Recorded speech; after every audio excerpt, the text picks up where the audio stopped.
Selamat pagi, Shalom saudaraku. Renungan pagi hari ini tanggal 8 Januari. Judulnya adalah Pembebas. Sebelum kita memulaikan renungan kita, mari kita berdoa. Bapa kami yang bertata dalam kerajaan surga, terima kasih atas hari yang baru yang Kau berikan bagi kami. Kembali kami datang kepadamu Tuhan, memohon tuntunan Roh Kudus menyertai kami untuk mendengarkan firman Tuhan. Menolong kami untuk hidup berkenan kepadamu. Dalam nama anak Yesus Kristus kami berdoa. Amin. Saudaraku, ayat renungan terdapat di dalam kitab Efesus 6 ayat 10. Demikian firman Tuhan, akhirnya hendaklah kamu kuat di dalam Tuhan, di dalam kekuatan kuasa-Nya. Mari kita dengarkan uraiannya. Orang-orang Kristen harus jujur ketika berada di antara orang-orang yang korup dan pengkhianat. Dengan hati yang setia kepada Allah dan diilhami oleh Roh-Nya, dia akan melihat banyak hal yang harus dikeluh kesahkan sementara dikelilingi oleh para pelanggar hukum.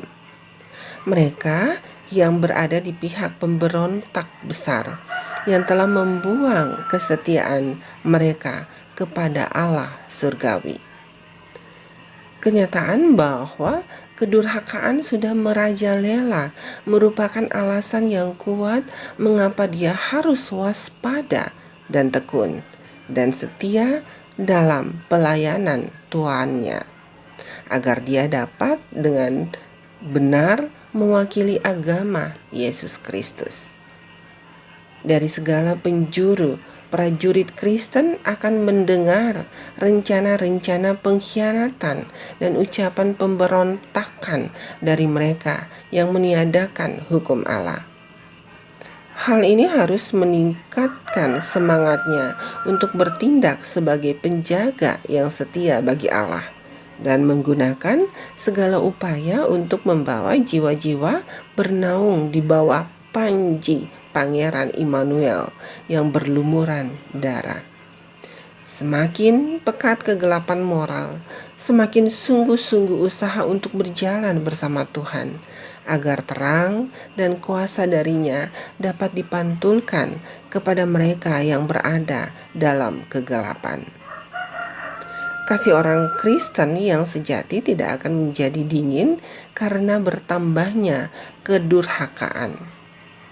Ketika masyarakat tumbuh semakin rusak, seperti pada zaman Nuh dan Lot, akan ada keprihatinan terhadap orang-orang berdosa yang tertipu, tersesat, binasa, yang mempersiapkan diri mereka untuk nasib yang serupa dengan para pelanggar yang binasa oleh air bah dan api Sodom. Kita hanya memiliki sedikit waktu untuk berperang. Kemudian Kristus akan datang dan panggung pemberontakan ini akan ditutup, seperti yang belum pernah terjadi sebelumnya. Perlawanan melawan dosa harus diperjuangkan. Perlawanan terhadap kuasa kegelapan.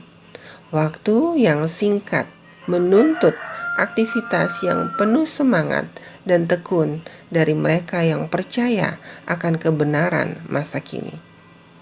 Mereka harus mengajarkan kebenaran melalui ajaran dan teladan.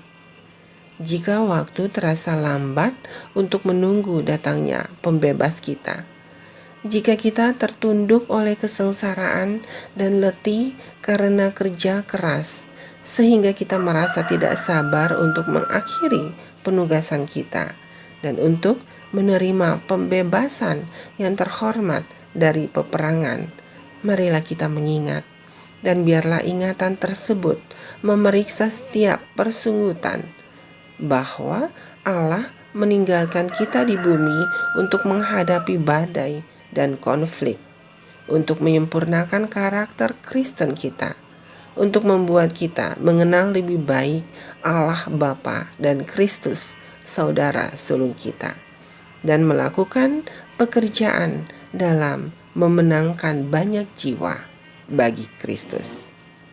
Dalam Review and Herald 25 Oktober tahun 1881. Saudaraku, renungkan lebih dalam.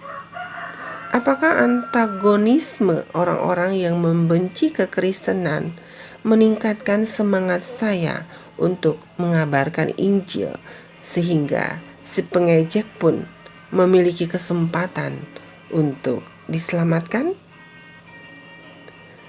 Saudaraku, mari kita berdoa.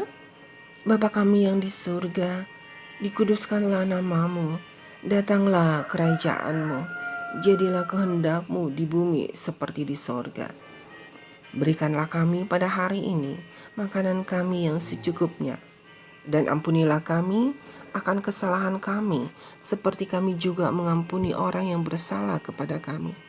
Dan janganlah membawa kami ke dalam pencobaan, tetapi lepaskanlah kami daripada yang jahat. Karena Engkaulah yang punya kerajaan dan kuasa dan kemuliaan sampai selama-lamanya. Amin. Saudaraku, demikianlah renungan kita hari ini. Selamat beraktivitas. Tuhan memberkati. Amin.